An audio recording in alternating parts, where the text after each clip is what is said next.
ચાલુ મારું બર્થડે માં તો આવું કોઈ કર્યું જ નથી. આજે અમે વોટર પાર્કમાં ફૂલ મસ્તી કરી છે. વ્લોગ જોવાનું ભૂલતા નહીં. ચાલુ આજ સવારમાં એટલું વહેલું ઉઠાઈ ગયું છે ને, કંટાળ આવતો છે વહેલું ઉઠીને. પહેલાં તો મને આ ડાકણા જેવા નખ કાપવા દેવું ને, તો કોઈ ખૂણામાંથી મારો ઘરવાળો બી મારો વ્લોગ જોતો હોય તો હું રેડી થઈ ગઈ છું વોટર પાર્ક જવા માટે.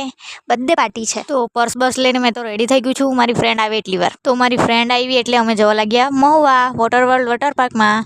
તો આપણે પહોંચી ગયા છે. તો અહીંયા આવીને અમે ડાયરેક્ટ ગયા કોસ્ટ્યુમવાળી ઓફિસમાં, કેમ કે ત્યાં જ આખો દિવસ બેસવાનું છે. સામે કાચ હોય અને છોકરીઓ કાચમાં જોઈને જાડા નહીં કરે એવું બને જ નહીં. પછી બર્થડે ગર્લ આવ્યા એટલે એમની સાથે થોડા ઘણા ફોટા પડ્યા. પછી એમને નાસ્તાવાળું રાખ્યું હતું તો અમે તો ફટાફટ ખાવા બેસી ગયા.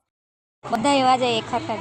અહીંયા છોકરાની વાત ચાલતી છે. તન્નુ ભાભી આપીને ગઈ ચોકલેટ. પછી અમે લોકો જમવા બેસી ગયા. મેં તો ટિફિન લાવી નહીં હતી એટલે ફ્રેન્ડના ટિફિનમાંથી ખાઈ લીધું. એમ તો બેસી બેસીને કંટાળી જવાયું હતું, પણ ફ્રેન્ડ લોકો હતા એટલે કંઈ નહીં. બધું પબ્લિક કેટલું એન્જોય કરે છે યાર.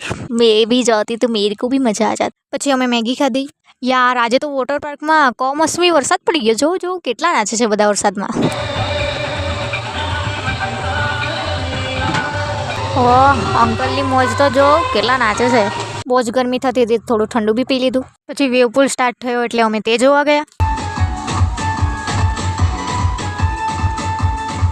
આના હિસાબમાં રોજ ભૂલ આવે એટલે આજે એના હિસાબમાં ભૂલ નથી આવી એટલે 100 વખત બધાને કહી જોઈ ગઈ છે કે મારા હિસાબમાં ભૂલ નથી આજે. પછી 6:30 એટલે તો આખું વોટર પાર્ક ખાલી થઈ ગયું. આ ફૂલ મને બહુ જ ગમે છે, કેટલા મસ્ત છે. મોટું બટ મોટું નહીં, મોટું તો તોડાઈ જવાય છે. મોટું સેલિબ્રેશન પહેલાં નાનું બર્થડે સેલિબ્રેશન બી કર્યું. તો અહીંયા બધા કામે લાગી ગયા છે. આપણે તો ખાલી બલૂન પકડતા હતા, કેમ કે બલૂન ફૂલાની એનર્જી તો આપણી પાસે છે નહીં. તો આ લોકોએ સજાવી લીધું છે ટેબલ. ઇધર હિરોઈન ફોટો ખીંચવા રહી છે. તો અહીંયા બધા બર્થડે સેલિબ્રેશન માટે રેડી થઈ ગયા છે અને કેક કેટલું ક્યુટ છે યાર. તો અહીંયા બર્થડે ગર્લ ખબર નહીં શું શોધતા હતા, એને જ પૂછવા પડશે મારે.